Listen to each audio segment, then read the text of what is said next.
வந்து சொர்ணாலயம் அப்படின்னு சிறப்பிக்கப்படக்கூடிய வைகுண்ட ஏகாதசி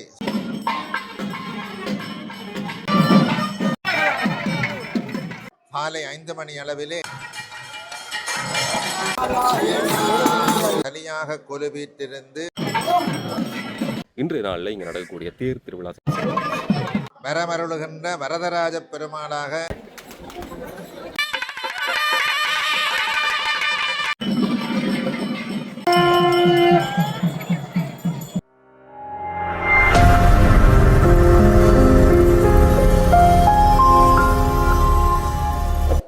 திருவடிநிலைக்கு போகிற இந்த பாதை பொன்னாலை வரதராஜ பெருமாள் கோவிலினுடைய கோபுரம் தெரிகிறது.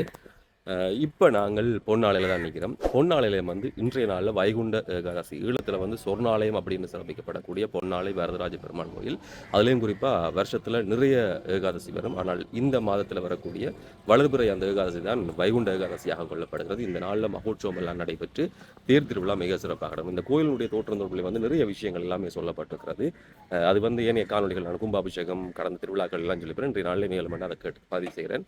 இன்றைய நாளில் இங்கே நடக்கக்கூடிய தேர் திருவிழா சம்பந்தமாகத்தான் நாங்கள் பார்க்க போகிறோம். இப்போ தான் ஃபேஸ்புக்கில் பார்க்குறீங்கன்னு சொன்னால் மறக்காமல் ஃபாலோ செய்து பாருங்கள். யூடியூப்பில் பார்க்குறீங்க அப்படின்னு சொன்னால் சேனலை சப்ஸ்கிரைப் செய்துட்டு பக்கத்தில் இருக்கக்கூடிய பெல் ஐக்கனை கிளிக் செய்யுங்க. அப்போ தான் பதிவிடக்கூடிய காணொலிகள் உங்களுக்கு வரக்கூடியதாக இருக்கும். மிக மிக சிறப்புமிக்க ஒரு கோவிலாக இந்த கோவில் சொல்லப்படுகிறது. குறிப்பாக இந்த விஷ்ணு வழிபாடு நிறைய இங்கே இருக்குது. அதுலேயும் இலங்கையினுடைய அல்லது யாழ்ப்பாணத்தினுடைய மேல் கரையோரமாக நிறைய கோவில்கள் இருக்கிறது. விஷ்ணு கோவில்கள், வள்ளிபுரம், அதை விட வந்து கீரிமலை, அதுக்கு பிறகு இங்கே பொன்னாலை, இப்படியாக இன்றைக்கு நடக்கக்கூடிய இந்த தேர் உற்சவம் சம்பந்தமாக இந்த காணொலியில் பார்க்கலாம். கோயிலுக்கு முன்னான இந்த பகுதி காலையிலே வந்து இந்த என்ன சொல்கிறது வைகுண்ட ஏகாதசிக்குரிய வழிபாடுகள் எல்லாமே நடைபெற்றிருந்தது. நிறைய பேர் அதை பார்த்துருப்பீங்க. உள்ளுக்கு வந்து அதிகாலையில் நடக்கக்கூடிய அந்த வழிபாடுன்றது கோயில் அண்மையில் தான் கும்பாபிஷேகம் செய்யப்பட்டு நிறைய பக்தர்களோடு உள்ளே வந்து பூசை வழிபாடுகள் எல்லாமே நடந்து கொண்டிருக்குது. அதுக்கு பிறகு சுவாமி வழி வீதிவலம் வந்து இந்த தேருக்கு எழுந்தரக்கூடிய அந்த விடயங்கள் எல்லாவற்றையும் நான் பதிவு செய்கிறேன். தேவலோகத்திலே வாழுகிற தேவர்களுக்கு தை மாதம் முதல் ஆனி மாதம் வரை பகல் பொழுதாகவும், ஆடியில இருந்து மார்கழி மாதம் வரை இரவு பொழுதாகவும் சொல்லப்படுகிறது. இதில் வந்து பகல் பொழுத உத்தராயணம் என்றும் ராப்பொழுது தட்சநாயம் என்றும் சொல்லினோம். இவ்வாறு இருக்கிற போது மார்கழி மாதம் தேவலோகத்தில் வந்து விடியற்காலையாக கொள்ளப்படுகிறது. அந்த காலத்தில் தான் பிரம்ம முகூர்த்தம், உஷத்காலம் என்று அழைக்கிறார்கள். மார்கழி மாதம் தேவர்களுடைய உஷத்காலம் என்று சொல்லப்படுகிற அதிகாலை நேரமாக இருப்பதனால இந்த வைகுண்ட வாசல்கள் திறந்தே இருக்கிறது. பகவான் அந்த வழியாக வெளியே வந்து காட்சி தருகிற ஒரு அற்புதமிக்க நாளாகத்தான் இந்த வைகுண்ட ஏகாதசி கொள்ளப்படுகிறது. வருடத்தில் வந்து 24 ஏகாதசிகள் வருகிறது. இதில் மார்கழி வளர்புறையில் வருகிற ஏகாதசி தான் வைகுண்ட ஏகாதசியாக சிறப்பு பெறுகிறது. இந்த வைகுண்ட ஏகாதசியை வந்து மோட்ச ஏகாதசி என்றும் சொல்வார்கள். இந்த பூஜை வந்து துளசி மூலமாக செய்யப்பட வேண்டும் என்று சில கதைகள் சொல்கிறது. இந்த ஏகாதசி விரதத்தில் வந்து அந்த நாளில் எக்காரணம் கொண்டும் இந்த துளசி பறிக்கக்கூடாதுன்ற விஷயமும் சொல்லப்பட்டிருக்கிறது. ஏகாதசியில் வந்து விரதம் இருந்து கண் விழித்து பெருமானுடைய பெருமைகளை பேசுவதும் அந்த பாடல்களை ஓதுவதுமாக இருந்தால் நற்பலன் கிடைக்கும் என்று கூட பல்வேறு இடங்களிலே குறிப்பிடப்படுகிறது. இந்த கோயிலை பொறுத்தவரை நாங்கள் இந்த சுழிபுரம் சந்தியை தாண்டி வரைக்குள்ளே இந்த கோபுரம் மிக கம்பீரமாக தெரியும். அது பகலில் சரி இரவில் சரி தனிமின் விளக்குகளான ஒரு வேறு ரகத்தை கொடுக்க நம்பிக்கைகள் சார்ந்த வழிபாடுகளில் இது மிக முதன்மையானது. இங்கே நிறைய பேர் ஞாயிற்றுக்கிழமையிலேயோ நாட்களிலேயோ வந்து வழிபடுகிற அந்த சிறப்பை பார்க்கலாம். இங்கே இருக்கிறார்கள் கட்டாயம் இந்த கோவில் வழிபாட்டை தவிர்த்து விட்டு அவர்களையும் இதையும் சொல்லிவிட முடியாது. தேர் தயாராக இருக்குது, தேருக்கு முன்னாடி தேங்காய் உள்ளுக்கு வழிபாடுகள் தொடர்ந்து நாங்கள் பார்க்கலாம் என்ன மாதிரி இங்கே இருக்குதுன்னு சொல்லி. ஒரு முறை பார்வதி தேவி மிகச்சிறந்த விரதம் எது என்று சொல்லி பரமேஸ்வரிடம் கேட்டிருக்கிறார். தேவி, ஏகாதசி விரதம் தான் விரதங்களில் சிறந்தது. இந்த விரதம் பாவங்களை போக்கும். இந்த விரதத்தை அனுஷ்டிப்பவர்கள் அஸ்வமேத யாகம் செய்த பலனை பெறுவார்கள். 30 முக்கோடி தேவர்களும் இந்த விரதத்தை அனுசரித்து விஷ்ணுவினுடைய அருளை பெறுவதனால இந்த விரதத்துக்கு வைகுண்ட முக்கோடி ஏகாதசி என்ற சிறப்பு பெயரும் இருப்பதாக சொல்லியிருக்கிறார்கள். ஏகாதசி நாளில் உணவில்லாமல் உபவாசம் இருப்பவர்கள் எல்லாம் எல்லா பாவங்களிலிருந்தும் முக்தி பெற்று மோட்ச கதியை பெறுவார்கள் என்று கூட ஐதீகம் இருக்கிறது. இந்த வைகுண்ட ஏகாதசி அன்று எல்லா விஷ்ணு கோயில்களிலும் சொர்க்கவாசல் திறப்பு என்ற ஒரு பூசை நடக்கும். இந்த பூஜை அதிகாலை வேளையில தான் நடக்கும். பல மக்கள் கலந்து கொண்டு இறைவனுக்கு நடைபெறுகிற சிறப்பு வழிபாடுகளை கண்டு சொர்க்கவாசலின் வழியாக வெளியே வருவார்கள். இந்த வழிபாட்டை மேற்கொள்வதன் மூலமாக தீராத நோய்கள் அகலும், சகல செல்வங்களும் உண்டாகும், பகைவர்கள் நீங்குவார்கள், முக்திக்கான வழி கிடைக்கும். ஏகாதசி விரதம் இருப்பவர்கள் சகல சௌபாக்கியங்களையும் அடைவார்கள். எல்லையற்ற பலன்களை இந்த வைகுண்ட ஏகாதசி விரதம் தருவதனால மிகச் சிறப்பான ஒரு விரதமாக இது கொள்ளப்படுகிறது. கோவிலில் இடம்பெற்றக்கூடிய விசேட பூஜை வழிபாடுகளை தொடர்ந்து தேரில் ஆரோகணிப்பதற்காக வரதராய பெருமாள் இப்போது பக்தர்கள் திருத்தோள்களில் ஏறி வலம் வர ஆரம்பிக்கிறார்.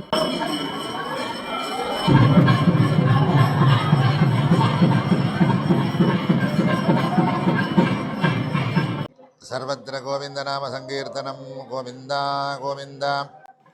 எல்லாம் வல்ல பொன்னாலை புகழ்மிக்க கஷேத்திரத்திலே அருளாட் செய்கின்ற வரதராஜ பெருமாளுடைய தெய்வீக மார்கழி மகோத்சவம்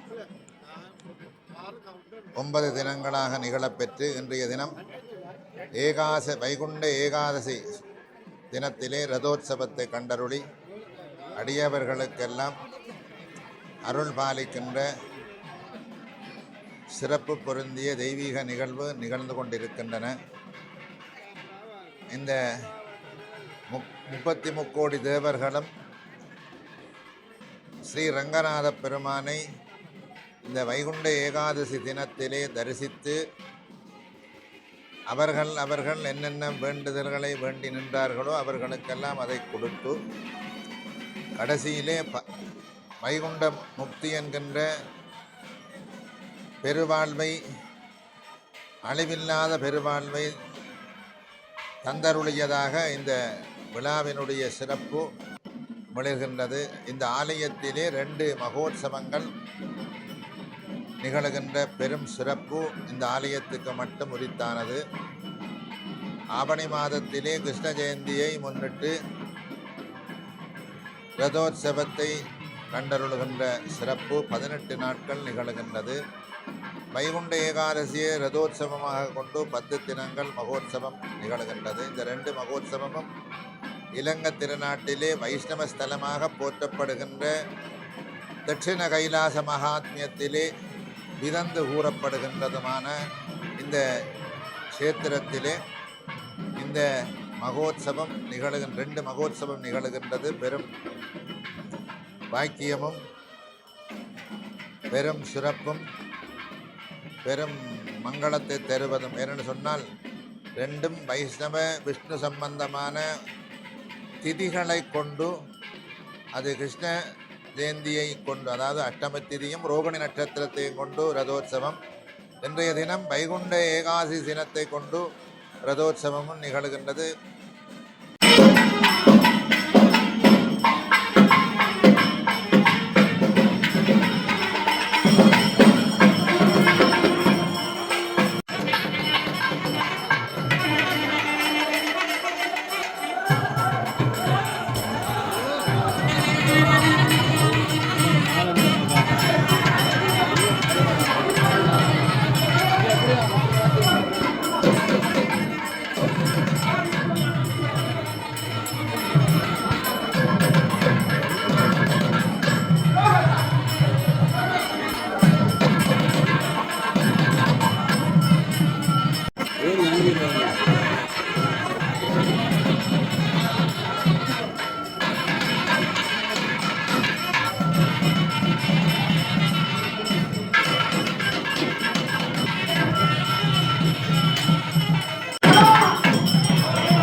கொண்டு, அதாவது அஷ்டம திதியும் ரோகிணி நட்சத்திரத்தையும் கொண்டு ரதோத்சவம். இன்றைய தினம் வைகுண்ட ஏகாதசி தினத்தை கொண்டு ரதோத்சவமும் நிகழ்கின்றது. இன்றைய தினம் காலை 5 மணி அளவிலே வைகுண்ட அதாவது ரங்கநாத பெருமானுக்கு விசேஷ தீபாராதனைகள், பூஜைகள், வழிபாடுகள், சொர்க்கவாசல் தரிசனம் எல்லாம் நிகழப்பெற்றது. இந்த மகா உன்னதமான ஒரு சிறப்பு இந்த ஆலயத்திலே இருக்கின்றது. என்னென்றால், இந்த ரங்கநாத பெருமான் தனியாக கொலுவீட்டிலிருந்து அருள் பாலிக்கின்ற சிறப்பு இந்த ஆலயத்துக்கு மட்டுமே இருக்கின்றது. இலங்கையிலே பல விஷ்ணு ஆலயங்கள் இருக்கின்றன. ஆனாலும் இந்த ஆலயத்திலே மூலாலயத்திலே இருக்கின்ற மூர்த்தி மிக சிறந்த வரமருளுகின்ற வரதராஜ பெருமாளாக வீட்டிலிருந்து அருள் பாலிக்கின்றாள். அதுபோன்று ரங்கநாத பெருமானம் மிகுந்த லாவண்யமான, மிகுந்த சிற்ப வேலைப்பாடுகளோடு கூடிய புனிதமான திருவுருவமாக சயனத்திலே 4 திருக்கரங்களோடு அம்பிகை பூலக்ஷ்மி மகாலட்சுமியோடு உடனுறைந்து அருள் பாலிக்கின்ற சிறப்பு இந்த ஆலயத்துக்கே உரித்தானது. ஆகவே இந்த மகோத்சவம் ரெண்டு சிறப்புகளும், அதைவிட மார்கழியில் நிகழ்கின்ற மகோத்சவம் மிக உன்னதமானது என்று சொன்னால், கிருஷ்ண பரமாத்மா சொல்லியிருக்கின்றார், மார்கழி மாதத்திலே தான் என்னுடைய சிறப்பு, மாசங்களிலே மார்கழியாக இருக்கின்றேன் என்று.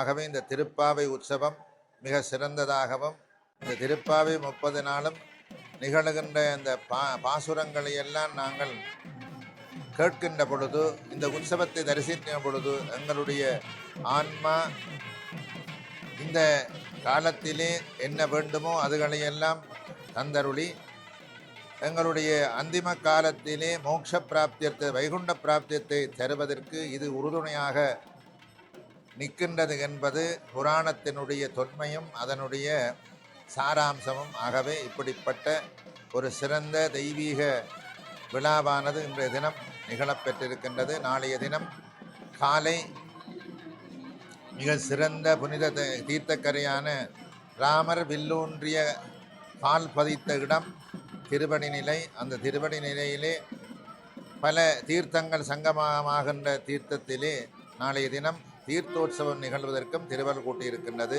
ஆகவே இப்படிப்பட்ட மிக சிறந்த தெய்வீகம் பொருந்திய உற்சவமும் தீர்த்தோற்சவமும் நிகழப்பெறுகின்ற ஒரு வைஷ்ணவ ஆலயமாக மிளிர்கின்றது, பெரும் தொன்மைக்குரியது என்பதை இந்த இடத்திலே எடுத்து எம்பி எல்லோரும் இந்த விழா கண்டு பொலிந்து இங்கே இருக்கின்றவர், வெளிநாட்டிலே இருக்கின்றவர்கள், உள்நாட்டிலே இருக்கின்றவர்களும் வந்து தரிசித்தவங்களும் வராத இருக்கின்றவர்களும் இன்னொரின்னான நாராயணன் பக்தர்களுக்கெல்லாம் திருவருள் கிடைக்க வேண்டும். எல்லோரும் சகல யோகமிக்க பெருவாழ்வு வாழ வேண்டும் என்று எல்லாம் வல்ல ஸ்ரீதேவி பூமிதேவி சமேத வரதராஜ பெருமானுடைய வாதாரகங்களை வளர்த்தி ஆசி கூறி அமைகின்றேன். சர்வத்திர கோவிந்த நாம சங்கீர்த்தனம். கோவிந்தா கோவிந்தா.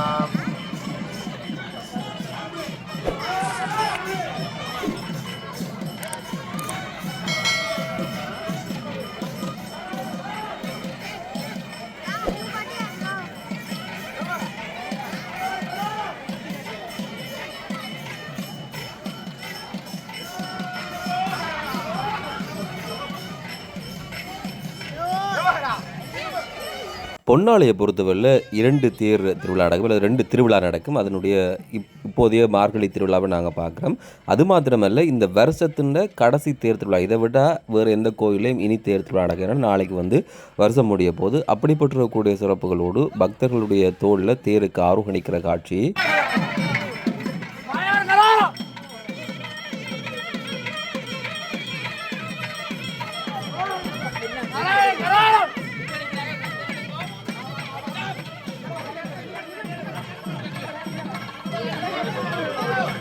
அற்புதங்கள் நிறைய இடம்பெறுகிற கோயிலை நாங்கள் பார்த்துருப்போம். அதே மாதிரி தான் தேருக்கு சுவாமி எழுந்தில் விழக்கூடிய வழியில் கருடன் வரும் நிறைய கோவிலில் இப்படியான விஷயங்களை பார்க்குறோம். இங்கேயும் நிறைய கருடன்களை இந்த தேரறி வரக்கூடிய இந்த வேளையில் பார்க்கக்கூடிய மாதிரி வந்துச்சுது.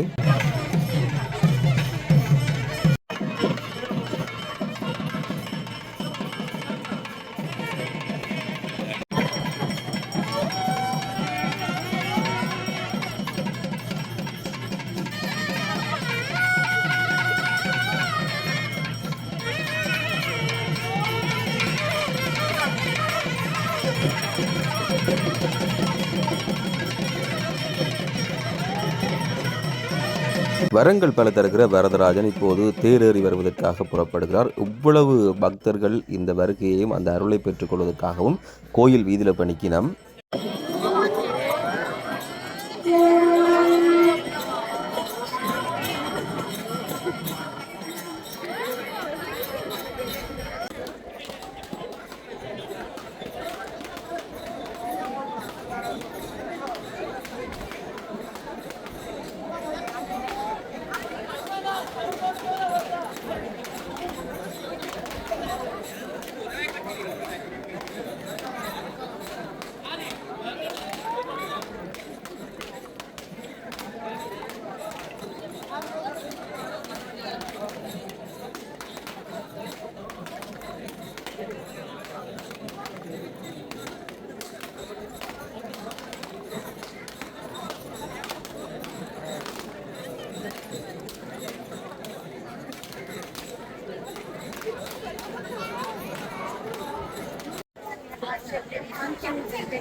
போடுங்க அப்ப அம்மா மாவோட நிற்போமா போவோம் அப்பா தெரியும்